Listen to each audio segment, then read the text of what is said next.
Alright, you lot. Welcome to a countdown that'll make you question how some games ever left drawing board. But before we rip into these gaming calamities, don't forget to like, subscribe, and all that bollocks. It helps the channel grow, and it keeps me going through this sea of digital garbage. Let's get into it, shall we?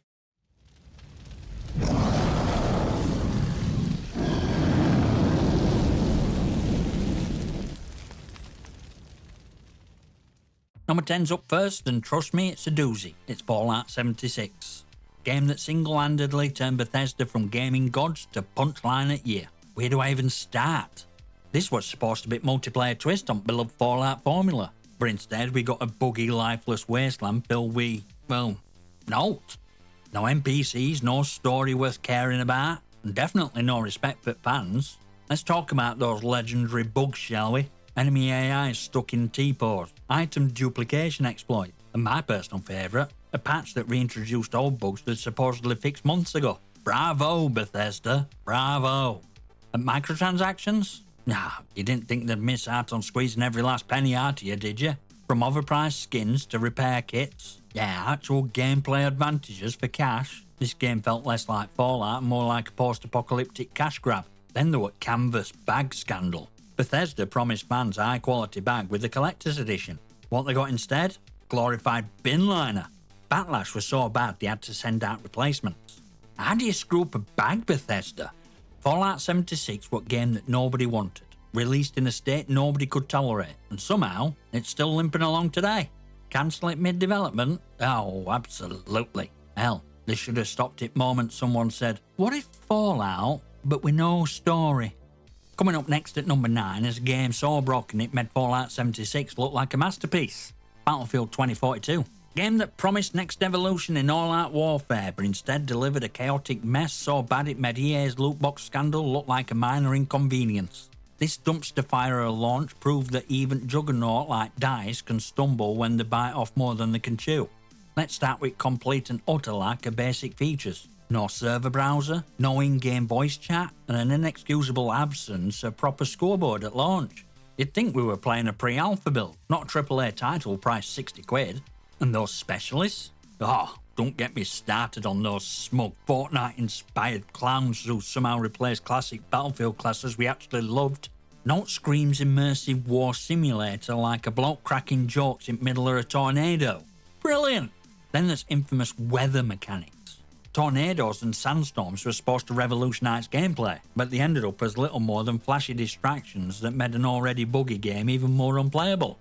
'Cause, yeah, what's better than watching your soldier glitch into oblivion while a tornado throws tanks around like confetti? But perhaps crowning achievement of this colossal failure was sheer number of bugs and glitches, from players getting launched into stratosphere to vehicles randomly exploding for no reason. Battlefield 2042 were less a war game and more a slapstick comedy skit. And let's not forget our EA shifted blame onto us, players, claiming we didn't understand the vision. Oh, we understood alright, we just didn't sign up for half-baked cash-grabbing bug-riddled disaster. If there were ever a game that deserved to be put out of its misery mid-development, it was this one. Battlefield 2042 isn't just a misfire, it's a full-on Battlefield nuke. Up next, number 8, a game that managed to sink lower than even EA standards, Black Ops 6. Or as I like to call it, Activision's annual flogging of a dead horse.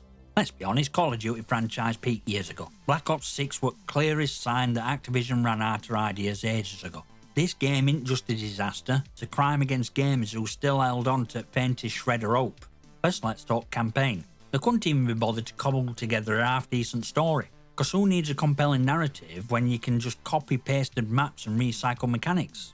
And multiplayer? Oh, don't even get me started.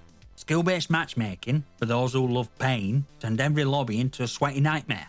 You couldn't even enjoy a casual game without feeling like you were competing in COD World League. And yet, despite all tryhards and campers, servers somehow still managed to lag like it were 2005. But wait, there's more. Let's not forget blatant pay-to-win nonsense. Overpowered weapons locked behind paywall, laughably overpriced cosmetics, and a battle pass that made you grind harder than coal miner just to unlock a sticker for your gun. Pure genius, Activision. And then there were bugs. Oh, glorious bugs.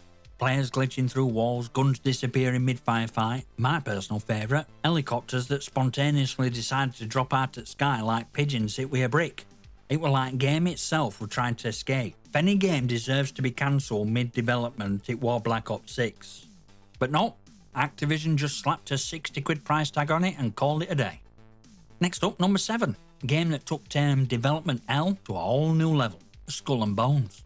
Or should I say, Sunk and Boned. This is a game that spent more time in development than most kids spend in school. And yet, when it finally surfaced in 2024, it managed to deliver gaming equivalent to a soggy biscuit. Inspired by Assassin's Creed 6 Black Flag, fans were hyped for an epic pirate adventure. Instead, we got a tedious, soulless grindfest that makes actual piracy look like a retirement plan. Ship combat? Repetitive. Missions? Mind-numbingly dull. An open world?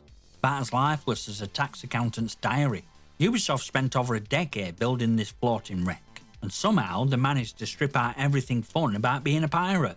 With treasure hunting, sword fight, drunken tavern brawl. Oh right, they replaced it all with boring fetch quests and endless grinding for loot that wasn't even worth effort. And let's not ignore technical issue. Game ran about as smoothly as a rowboat in a hurricane, with frame drops, crashes and glitches galore. Ever seen a ship fly? Play Skull and Bones, you just might. But perhaps biggest joke of all were Ubisoft's insistence on turning this game into a live service monstrosity. Seasonal updates, battle passes, microtransactions galore. Cause no screams pirate fantasy like being nickel and dime for digital planks and sails. This game should have been scuttled before it even left dock. Instead, Ubisoft decided to drag us all down to Davy Jones' locker with 'em. Well done, lads. Well done. Next up, number 6. A game that tried to go big but ended up sinking even harder. Redfall. Proof that even mighty arcane studios can fall victim to corporate meddling and soulless ambition. What was supposed to be a thrilling open-world vampire hunting romp turned out to be more like a glorified walking simulator with occasional bursts of mediocrity. Let's start with most glaring issue. Well, it's fun. Arcane, masterminds behind Dishonored and Prey, traded in the signature immersive gameplay for bland cookie-cutter missions and generic shooting mechanics. Instead of sneaking through shadowy hallways and crafting ingenious strategies, you're running around empty streets shooting vampires that look like they were ripped from a mobile game. And speaking of vampires, these creatures at night were about as threatening as a wet sock. Clunky animations, predictable attack patterns, and AI so laughably bad they often just stood there waiting to be staked. Scary stuff, right? Then there's World of Redfall itself. An open world so barren and lifeless that even post-apocalyptic games look vibrant by comparison. Forget dynamic events or engaging side quests, this map feels like it was slapped together over a lunch break. And let's not forget technical nightmares, laggy servers, frame rate drops, and some truly bizarre bugs, like players falling through map or enemies just vanishing mid-fight. No bricks immersion quite like your prey yeeting itself into the void. Oh, and we can't overlook microtransactions and live service elements. Cause of course there's a battle pass. Gotta milk that cash cow dry, right? Redfall were a game that should have been a home run, but instead it stumbled out at gate and face planted into irrelevant. It's a perfect example of what happens when corporate greed overrides creative vision. Coming up, number 5, a game that promised world and delivered naught but disappointment. Anthem. Destiny killer that ended up killing only one thing, our hope in BioWare. Once known for crafting legendary RPGs like Mass Effect and Dragon Age, BioWare decided to jump on live service bandwagon. And boy were it a train wreck of epic proportions. Let's start with marketing. EA hyped this game to Evans with cinematic trailers that looked like a sci-fi masterpiece. What we got instead were an empty shell of a game with a story that made neighbours look like Shakespeare. Bland characters, meaningless choices, and a plot so thin you could use it as tracing paper. Then there's gameplay. Sure, flying around in your javelin suit felt cool for about 5 minutes. After that you realised it's just the same boring loop over and over. Shoot enemies, fetch some random object, rinse, repeat and try not to fall asleep. And let's not forget infuriatingly long loading screens that made you question your life choices every time you tried to enter a new area. Oh, and loot system? Absolute joke. Hours of grinding for gear that barely made a difference, coupled with drop rates so bad they made Diablo 3's original loot system look generous. Whole thing felt like a slap in face to anyone who valued the time. But cherry on top of this disaster Sunday, what live service model? Promises of constant updates and exciting new content evaporated faster than EA's goodwill. Anthem's roadmap were about as reliable as paper umbrella in a monsoon, with delays, cancellations and a steady drip feed of mediocrity.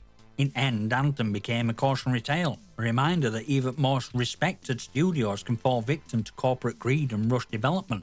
This game deserved to be scrapped halfway through, sparing us all pain or its underwhelming existence. Coming up next, number 4. A game so bad it made us long for days of dial-up internet.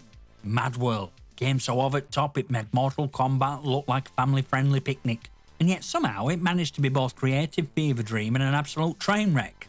Released as a Wii exclusive, yeah, same console known for its Wii sports and family fun, MadWorld thought, let's turn everything black and white and bloody red and see what happens. Spoiler alert, not good. Let's talk gameplay. Entire gimmick were hacking and slashing your way through hordes of enemies in most brutal, sadistic ways imaginable. Sounds fun, right? Well, it would have been if controls didn't feel like wrestling a drunk octopus. Motion controls might have been a novelty in 2009, but here, they were more of a punishment. Waggling your Wii remote to execute finishing moves got old real fast. And combat? Repetitive, don't even begin to cover it. Once you've impaled an enemy with a street sign and shoved their head into a dumpster, you've pretty much seen all game has to offer. Sure, it's amusing first few times, but after 50th enemy, snooze fest. Then there's visual style. Black and white with splashes of red. Very edgy. Very artistic. But in practice, it's like playing a game while squinting through a pair of cheap sunglasses. Half the time you couldn't even tell what hell were happening, because the screen was so cluttered with explosions, blood and, was that a car tyre? Who knows? And let's not forget paper-thin story. You're a contestant in a sadistic game show called Death Watch, killing people for points. That's it. No twist, no depth, just mindless violence wrapped in a shallow excuse for a plot. MadWorld was definition a style of a substance, a game that wanted to be edgy and unique but ended up being clunky, one-note mess. It's a miracle this thing wasn't cancelled halfway through development, and frankly it should have been. Coming up next, number 3, a game so disappointing it became a meme in its own right. Overkill's Walking Dead. A game so bad it made fans at show and comics collectively groan, what bloody hell is this? What were hyped as a gritty co-op zombie survival game turned out to be a sluggish, bug-riddled slog that couldn't scare a toddler. Let's start with gameplay, or lack thereof. Combat were clunky, stealthy mechanics were a joke, and mission design was so repetitive it felt like a cruel prank. Kill some zombies, fetch a few items, protect a generator, rinse and repeat until you're questioning your will to live. If you were hoping for tension and terror at proper survival horror experience, you were in for a bit of disappointment. AI, both enemy and friendly, were laughably bad. Zombies would stand around staring at walls while your teammates ran headfirst into danger like brainless lemmings. It was like watching a comedy of errors, except your poor sod stuck in the middle at carnage trying to salvage what little dignity the game had left. And don't even get me started on technical issues. Frame rate drops, crashes, and bugs so severe they'd make Fallout 76 blush. It was clear this game was rushed out at door, unfinished and unpolished, with developers crossing their fingers that nobody had noticed. Spoiler, we noticed. Of course it wouldn't be a modern disaster we had to sprinkle a microtransaction greed, cosmetic skins for real money in a game that's already charging you full price. Cheers for that, Overkill. Note says, thanks for playing our broken mess of a game, like asking for more cash to make your character look slightly less like a bin bag. It wasn't just a misstep, it were a faceplant straight into a zombie pit. A prime candidate for cancellation, and frankly, Gaming World would have been better off if it had never seen light today. Next up, number 2, a game that's so infamous that became shorthand for disappointment. Concord, a game that launched in 2024 and then nosedived straight into its shelves 2 weeks later. A sci-fi FPS from a studio with big ambitions but little execution. This one was supposed to compete with heavyweights like Halo and Destiny, but instead it became poster child of what happens when you release a game that's barely holding itself together with duct tape and prayers. Let's start with gameplay, or should I say lack thereof. Concord promised dynamic combat, epic exploration and deep lore. What we got were an empty husk of a game. Shooting mechanics felt like firing Nerf gun. Enemies were as brain dead as a toaster. And missions? A repetitive grind fest that made Moint Lawn seem exciting. Game world were as barren as post-apocalyptic Tesco. No meaningful NPCs, no engaging side quests, just vast empty spaces filled with occasional glitchy enemy. Story? Oh, it existed, but only in the sense that someone scribbled a few vague ideas on a napkin and called it a day. But piece de resistance? Technical issue. Crashes, freezes, graphical bugs galore. 1 minute you're in the middle of a firefight, next you're watching your character moonwalk through map. And let's not forget horrific frame rates that turned every battle into a slideshow. Community backlash was swift and brutal. Players demanded refunds faster than you could say patch update. And studio? Clearly in over their heads. Poke game from sale faster than a dodgy kebab after a health inspection. Concord, its textbook example of a game that should have been canned during development. Instead it was thrown to wolves, and wolves weren't impressed. And now, but grand finale, number 1. A game so catastrophic, it's still considered king of gaming disasters. Brace yourselves. And here it is. E.T. Extra-Terrestrial for Atari 2600. This ain't just a bad game, it's THE bad game. One that's literally blamed for nearly killing entire video game industry in early 80s. If you've ever wondered how to turn a blockbuster movie into catastrophic failure, look no further. The story behind this disaster is legendary. Atari rushed game development, giving a poor bloke named Howard Scott Warshaw just 5 weeks. Yeah, 5 bloody weeks to create it. Result? A game so incomprehensible it made Dark Souls look like a tutorial for toddlers. Players were dumped into a confusing maze of pixelated green blobs, tasked with finding foam parts to help E.T. phone home. Sounds simple? Well, it wasn't. Controls were a nightmare. You'd spend most of your time falling into random pits, trying to escape them, only to fall right back in. And graphics? Even for 1982 they were abysmal. E.T. looked like a melted jelly bean. Game world resembled something a child might draw on the back of a cereal box. Atari, blessed their overconfident arts, manufactured millions of cartridges expecting this game to sell like hotcakes. Instead it bombed so hard they had to bury unsold copies in a New Mexico landfill.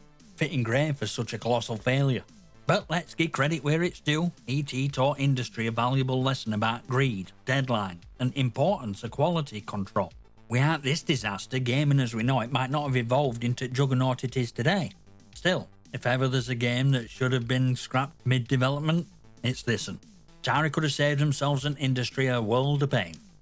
And that wraps up our countdown for top 10 games that should have been cancelled mid-development, from rushed releases to corporate greed. These games serve a cautionary tale of what happens when ambition outruns common sense. But hey, let's not end on a completely bitter note. These train wrecks at least give us something to laugh or cry about, right?